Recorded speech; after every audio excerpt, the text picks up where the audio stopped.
Many of them simply had no understanding of what was going on. After all, many of them did not even speak Arabic. Others did not realize the gravity of the situation. After all, this was the Kaaba, the holiest place on earth. So who could possibly assume that anyone would try to do anything to taint its sanctity and image?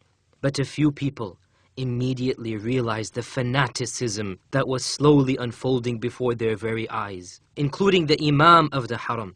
He immediately disguised himself in the crowd, and 3 days later, when Juhayman let the women and children out, he managed to sneak out of the Haram along with them, and he was one of the primary sources that the authorities could rely on to understand what was happening inside of the Haram.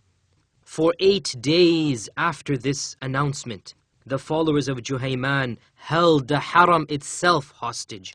No one was allowed to leave initially, and those who were trapped inside were held hostage until finally, when food ran short, Juhayman was forced initially to let the women and children out and eventually the men out as well. But Juhayman and his own followers sealed the doors of the Haram shut, and they barricaded themselves in the underground basement of the Haram. The Tawaf, the only perpetual act that Muslims continue to do non-stop for hundreds and thousands of years, stopped. Even the congregational prayer was not called. Juhayman had posted snipers on the minarets of the Haram. Instead of calling the people to prayer, the minarets were used to shoot and murder any guards who dared approach the Haram. The Muslim Ummah was stunned. Was it even conceivable that a group of Muslims take the Haram itself hostage? At the same time, many people, including some students of knowledge and even ulama, were confused. Could it be possible that this person might actually be the Mahdi? After all, some of the signs had really and truly been met. A person had sought refuge in the Haram, that was one sign. His name was Muhammad, another sign. The son of Abdullah, yet another sign. He was from the Quraysh, another sign. Allegiance was indeed given to him between the Black Stone and the Station of Ibrahim, as the Athar and the Hadith predicted. No matter how remote the possibility, the question lurked in the minds of these people. What if this really were the Mahdi? For if it were, the Prophet ﷺ also told us how, towards the end of time, an army will march towards the Haram in order to attack someone who had sought refuge in it, and that the earth itself should swallow up that entire army and destroy them. What if this were the Mahdi, and any army they sent would be the very army that the earth would swallow up? After deliberating over the call of this alleged Mahdi, and the various signs that the Hadith had predicted he would have, and also taking into account the tactics that this group was using to spread their call, the Lajnat al-Da'ima of Saudi Arabia, the highest council of senior scholars, issued a fatwa, a religious verdict, stating that these people were renegades and that it was permissible to launch an offensive attack against these rebels in order that the Haram be rid of them. Based upon this fatwa, commandos, armed with plans devised by military experts and strategic analysts, stormed the Kaaba, equipped with tanks, hundreds of military personnel, and other assault weapons.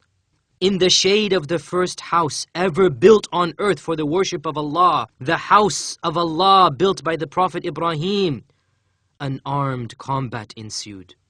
Both sides exchanged fire.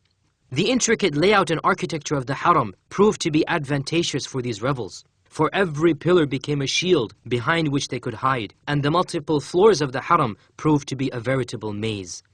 The sacred mosque became a war zone.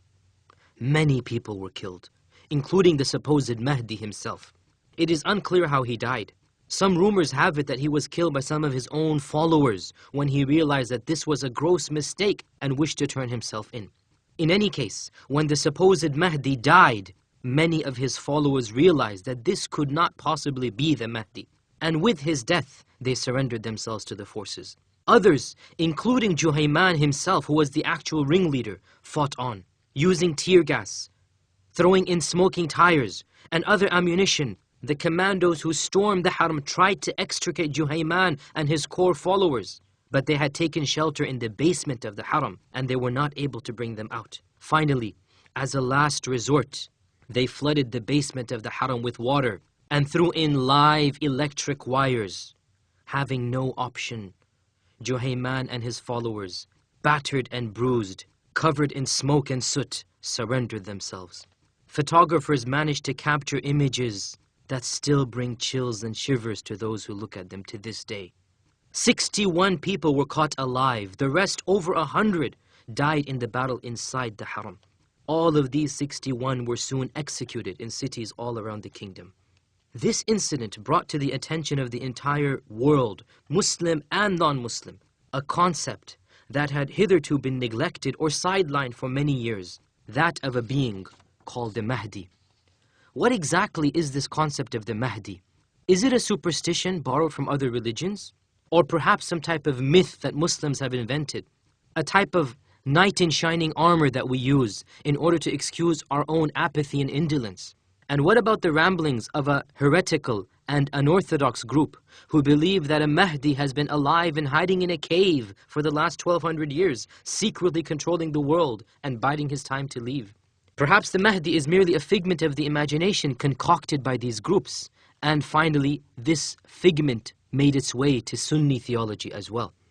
The answer to these questions and more is the topic of the present series of lectures.